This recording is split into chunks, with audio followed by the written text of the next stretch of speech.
Pada video kita kali ini, kita akan mempraktekkan penerapan dari linked list dalam program C ataupun C++.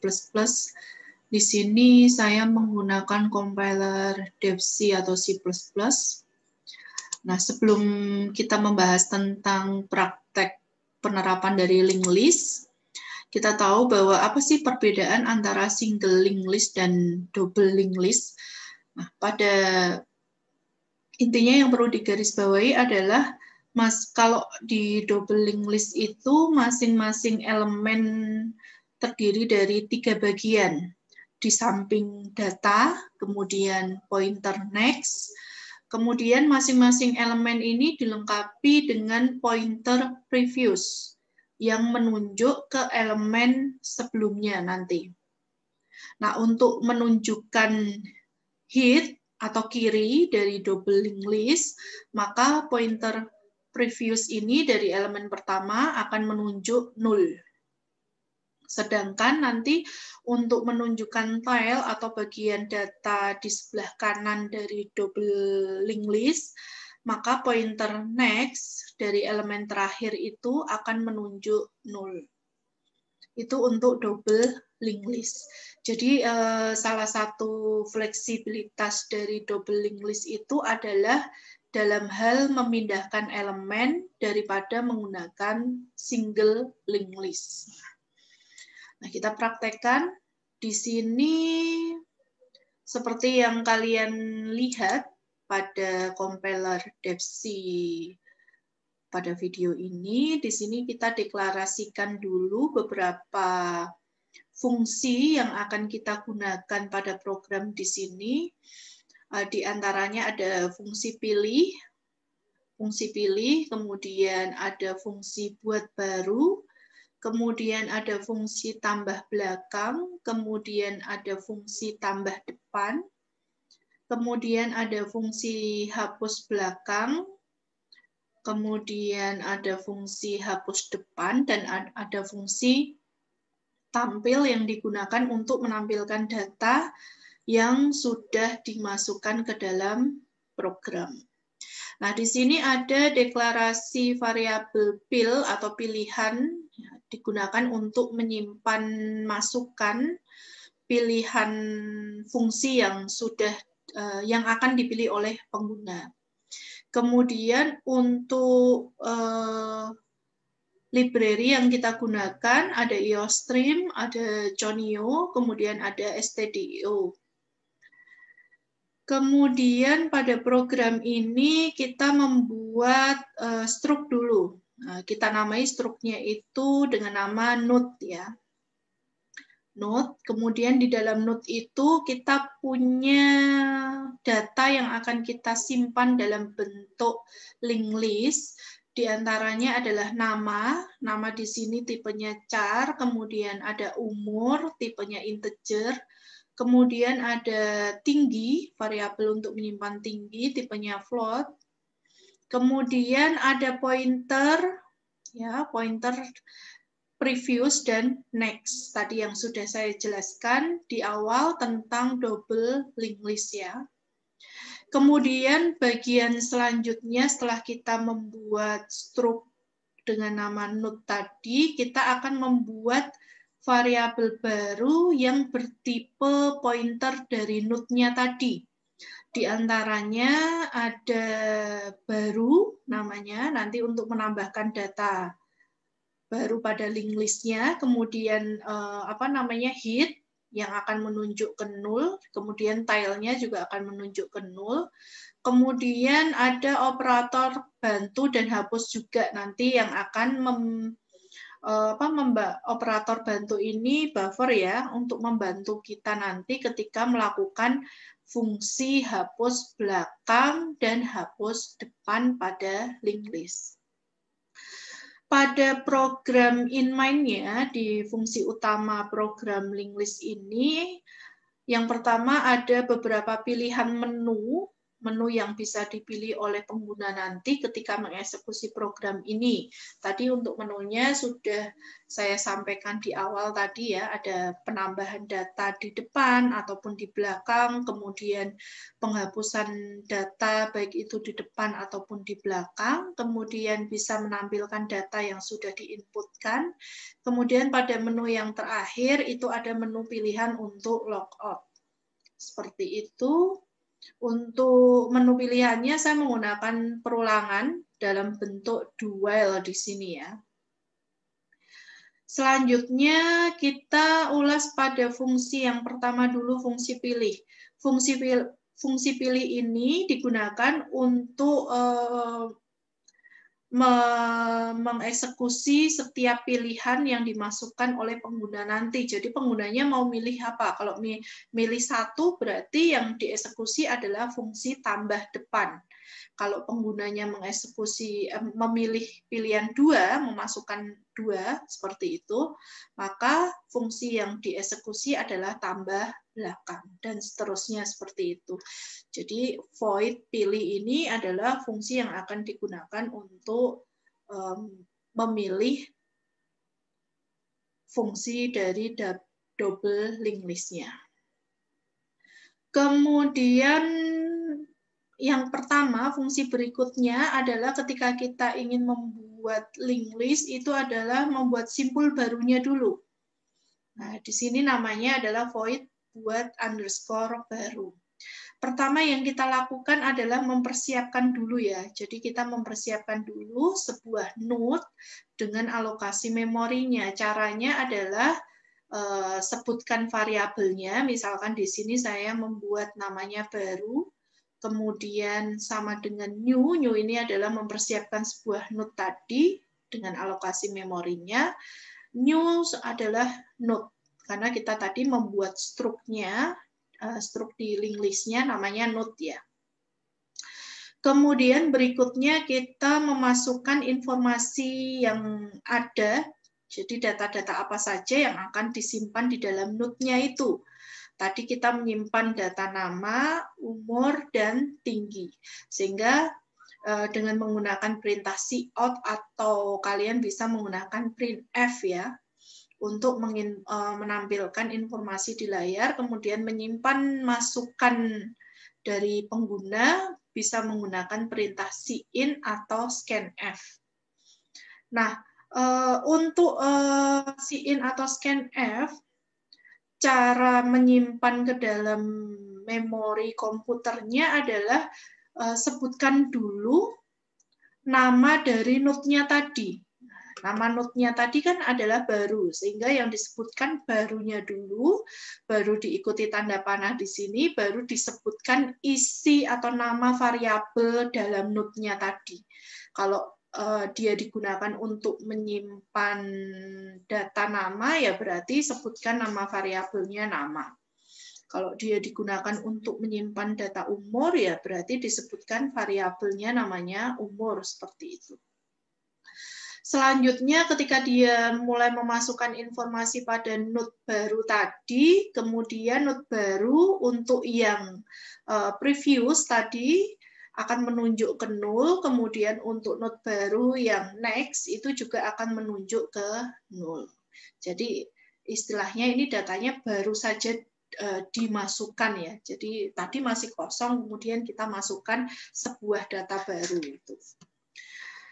Kemudian apabila nanti kita ingin menambahkan data, baik itu di depan ataupun di belakang, karena caranya itu berbeda, kita ulas dulu yang penambahan data untuk yang di belakang ya.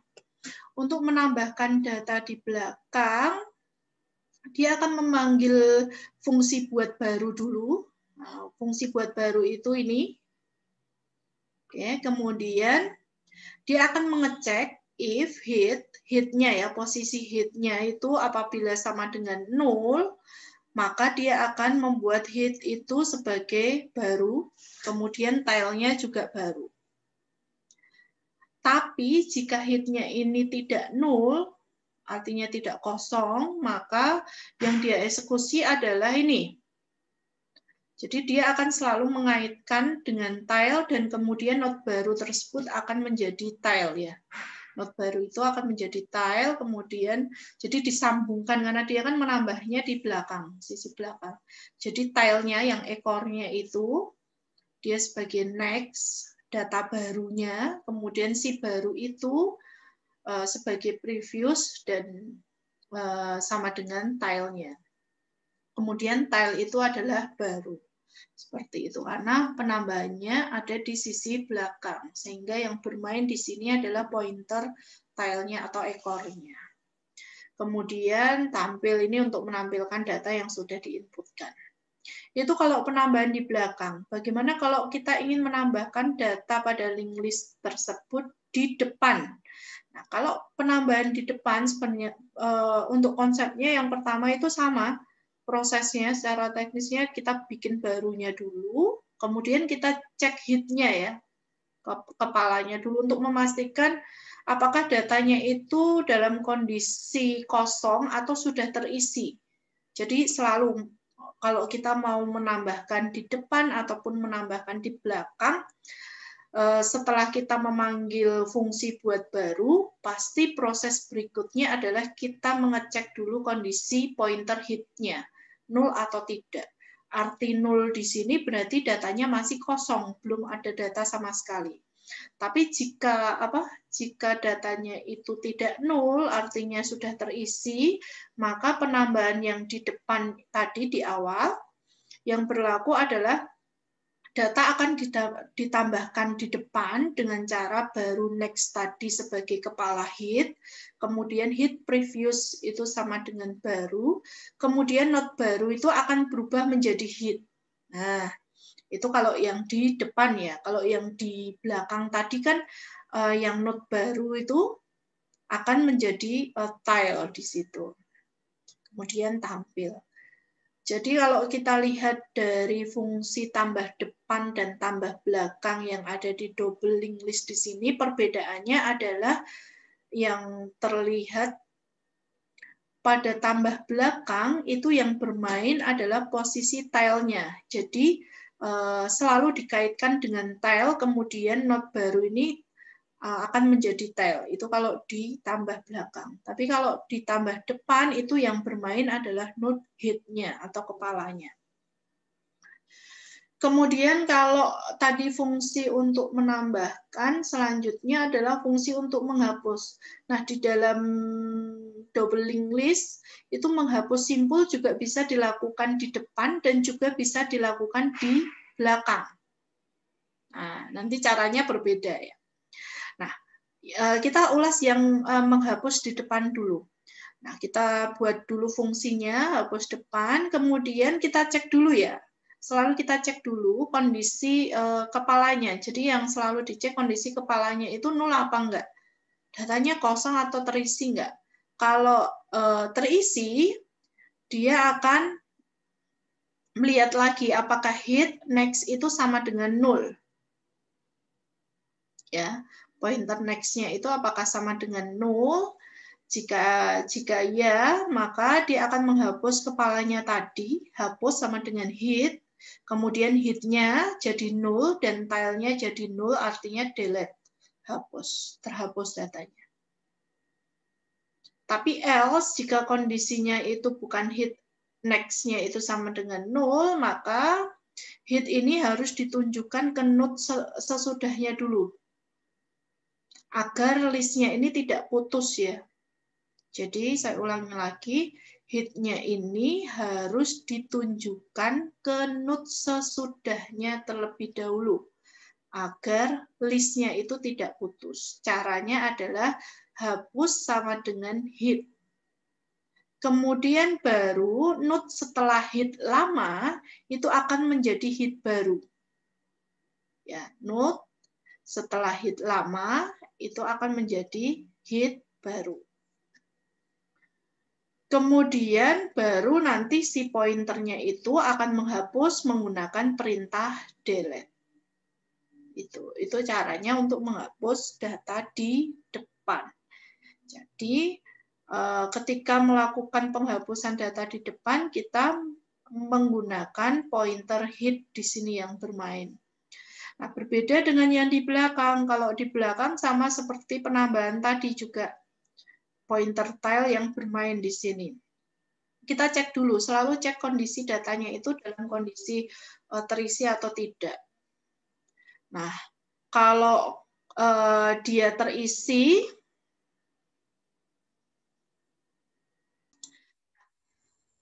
setelah kita cek kondisinya itu terisi, kita juga cek lagi nih posisi kepalanya.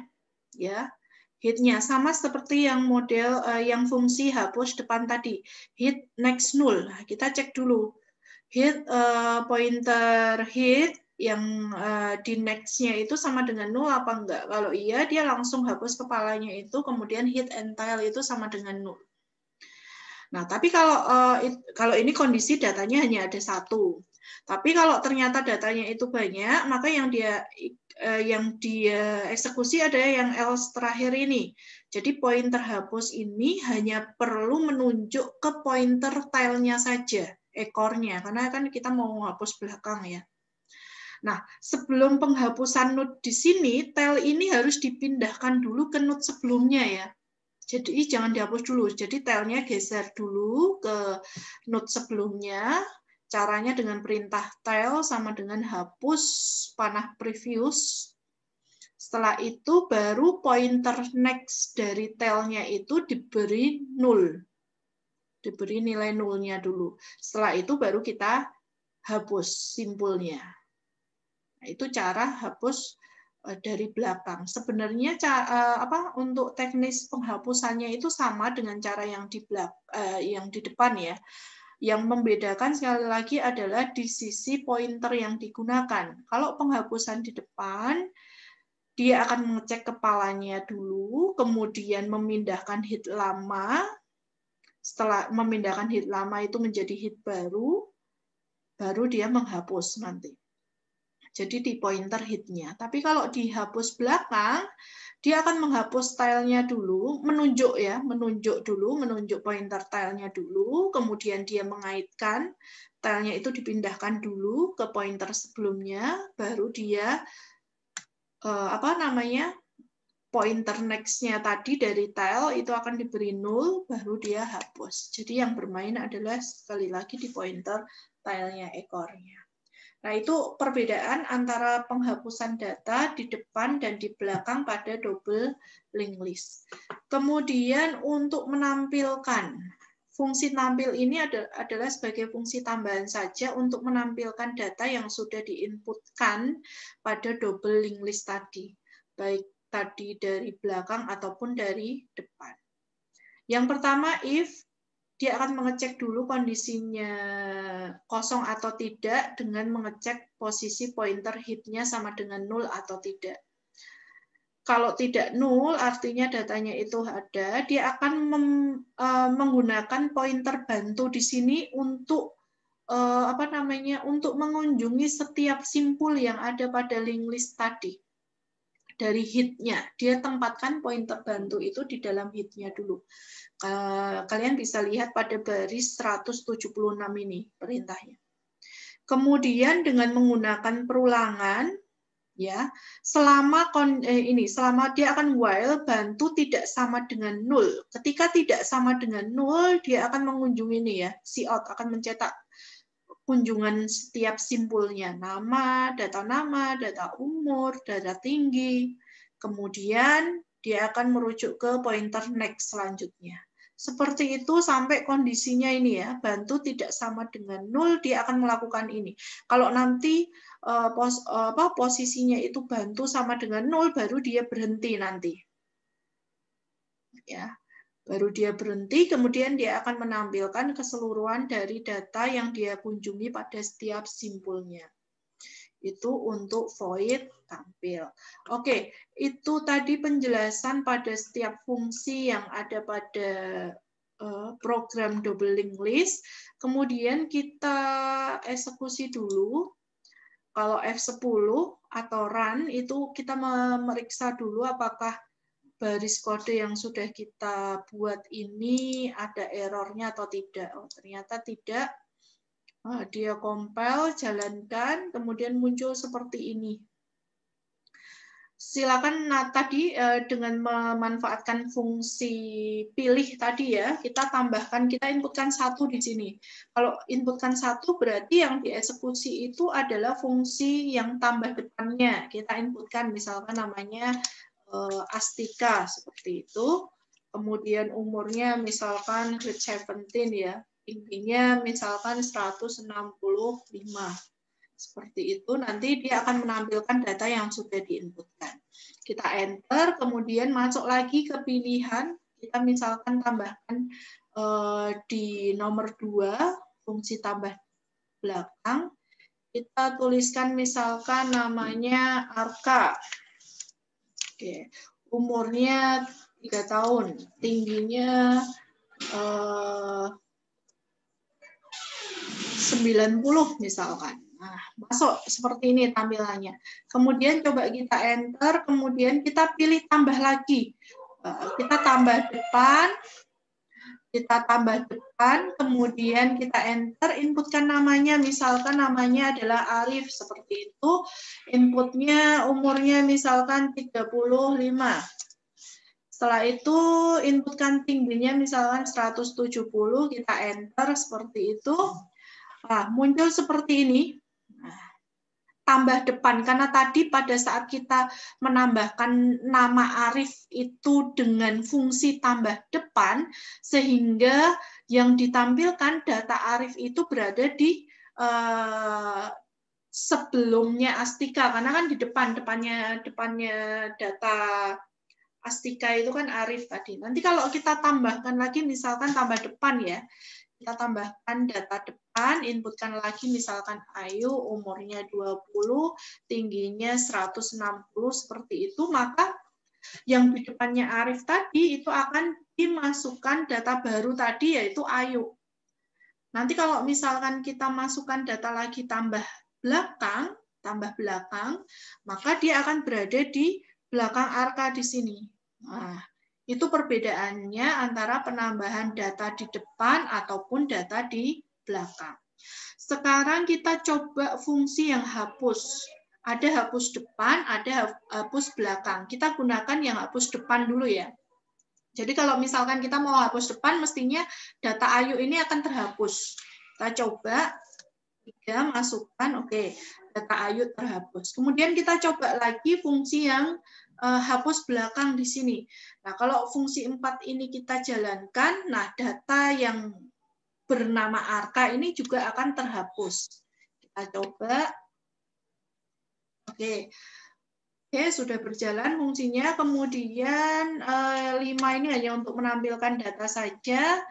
Kalau sudah, kita 6 selesai programnya. Nah, itu tadi adalah contoh dari penerapan double linked list dengan menggunakan bahasa pemrograman C ataupun C++.